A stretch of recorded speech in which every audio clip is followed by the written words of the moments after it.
Local news for Monday the 13th of August. Dozens of restaurants and eateries across the Greater Wellington region are taking place in the ever-popular Wellington on a Plate event.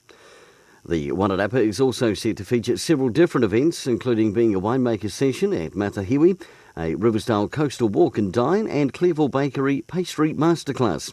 The festival itself runs until the 26th this month, with local restaurants featuring amazing dishes like lamb and, of course, quail.